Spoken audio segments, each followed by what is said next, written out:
Today, Dinzo is going to be telling us why it sucks to be a giant anaconda. As you can see by his uploads, he's a freaking professional when it comes to depressed animals having horrible lives, so I trust him. Leave a like on the video, subscribe to this legend, and let's get into it.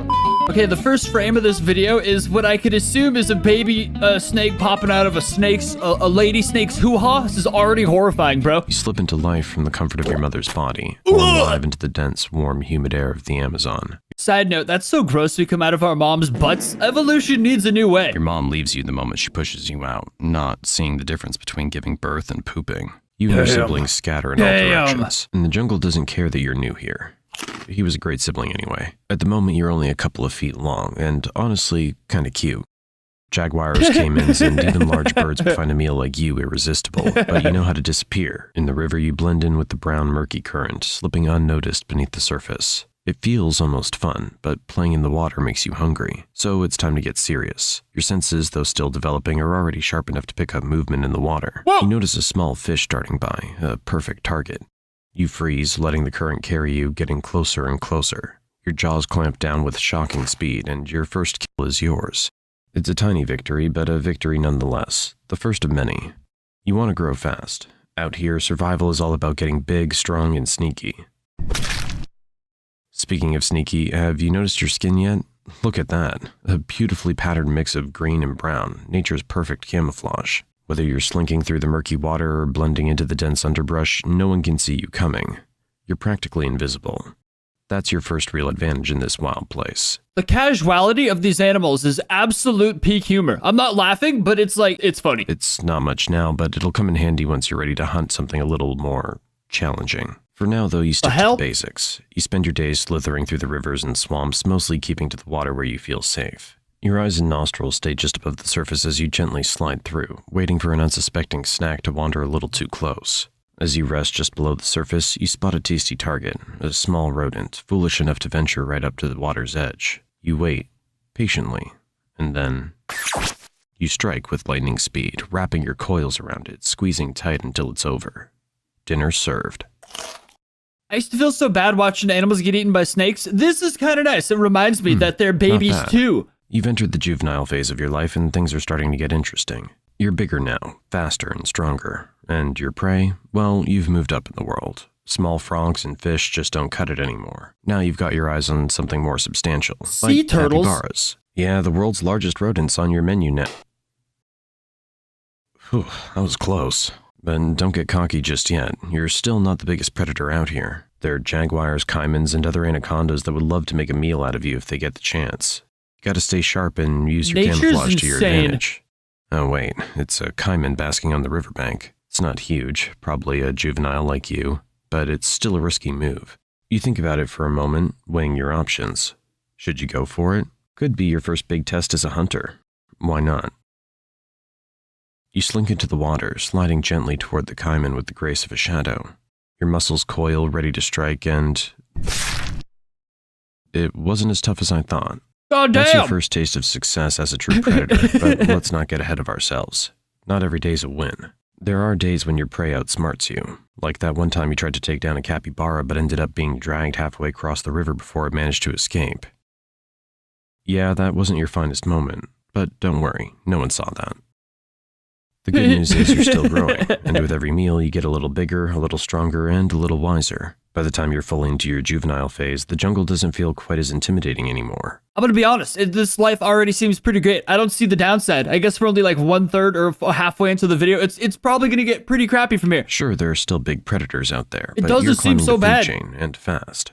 As the months roll by, you become more and more comfortable in your environment. You've perfected the art of hiding in plain sight, waiting for hours, maybe days, or weeks. Finally. A group of capybaras grazing near the water's edge. You sink slowly beneath the surface, your eyes barely visible as you approach. You wait, your muscles tense. And then, what? Where did this jerk pop up from? Do you think he'd mind if you asked for just a small bite to curb your hunger? No, maybe that's not such a good idea. Let's get out of here. You continue to refine your skills, learning more about your environment and your place in it. You've mastered the art of stealth, using your patterned skin to blend seamlessly into the jungle around you. You've developed a keen sense of smell, allowing you to track prey even through the thickest underbrush. And your body? pure muscle. Every time I see an elk in this environment, my brain spasms. At this point, It you're no longer confuses just me. a juvenile anaconda. You're approaching adulthood. You've reached a size that commands respect, or at least some healthy fear from most of the creatures in this territory. At over 15 feet long and still growing, you're a true force to be reckoned with. No more small-time snacks for you. You've graduated to bigger prey. And by bigger, we're talking deer, wild pigs, and even the occasional caiman that dares to cross your path. As you grow, the jungle becomes more crowded, and you need a place to call your own. It's time to search for a territory, a safe space where you can hunt, rest, and hunt. You slither through the dense jungle, exploring every corner, crossing rivers, climbing over fallen logs, and navigating the thick underbrush. You need to find a secluded area, somewhere near water, with plenty of prey but far from other predators. After days of searching, you find the perfect spot, a quiet stretch of river hidden beneath a canopy of trees. I'd love a game based on this so You bad. mark the area with your scent, claiming it as your own. This is where you'll live out the next chapter of your life. And speaking of the next chapter, it's time for something new. Mating. It's not just about survival anymore, now it's about passing on your genes. As mating season arrives, you begin to pick up the scent of a potential mate nearby. See, I just watched that Anaconda movie, The Red Lotus, that movie where they all looking for the red flower. I just watched that like this morning, so I feel pretty intellectual in this right now. I know what's going on. You follow the trail, about to be a slithering snake through the orgy. thick jungle and dense swamp until you find another anaconda, a female. What a beauty. The courtship begins. It's a slow, winding dance as the two of you coil around each other. For hours, you move together in a mesmerizing spiral until finally the deed is done. The female will carry out your legacy. Several months later, as a female, you find a secluded area to give birth. You don't lay eggs like many other snakes. Instead, you give birth to live young. Between 20 to 40 baby anacondas will enter the world, much like you did years ago. But your job's done. I was meant to be a snake. I was meant to be a snake parent for sure. Not distinguishing them between a baby and crap is crazy. You leave never to see the offspring, knowing that most of them won't survive their first year. Honestly, there's no real difference between giving birth and pooping for an anaconda. In both Hardcore. cases, you're just pushing something out and leaving it behind. Anyway, let's get back to some fun now. As you grow older and bigger, your body starts to feel the wear and tear of he's years old. spent hunting and surviving. You're still strong, there's no doubt about that, but you're not as fast as you once were.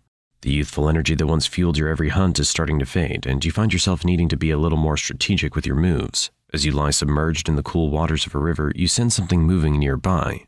It's a capybara, casually grazing at the water's edge. Normally, you wouldn't bother with something as small as a capybara anymore, but today you're feeling a little nostalgic. After all, it's been a while since you last took one down, and there's something satisfying about going back to where it all started.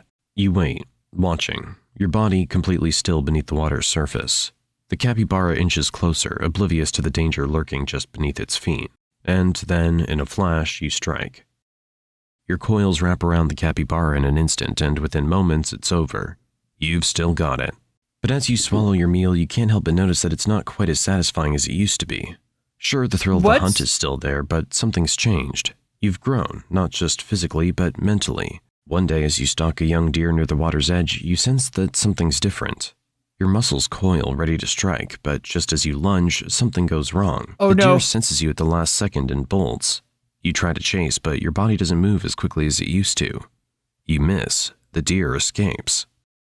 It's the first failed hunt in a long time, but something feels different this time. I'm so worried for him right now. You feel the exhaustion deep in your muscles, the weight of the years finally catching up with you. You slither back to the water, but you know that it won't get easier from here. In reality, most anacondas don't die in battle. They simply grow too slow and too tired. Eventually, the jungle takes them back. That was pretty depressing. That was pretty goddamn depressing. I suppose death is never happy, but that was like the happiest ending possible. I mean, it's better than like a lion, where honestly, I would way rather be born an anaconda than a lion, because you see those old sickly lions. That's like what happens. You get too old and sick to hunt, and then you just gradually starve to. I guess that's pretty much what happened here too. I feel like I'd still rather be an anaconda, but I don't know. Honestly, it didn't seem that bad. And they don't have to pay taxes. Like that kind of makes up for a lot of this. This video about why it sucks to be an anaconda just kind of made me want to be an anaconda. Either way though, that was well orchestrated. I learned so much until I try and remember something I learned and then I can't remember anything. Oh, we learned something. Anacondas don't differentiate between babies and poop. There we go. That's date talk right there.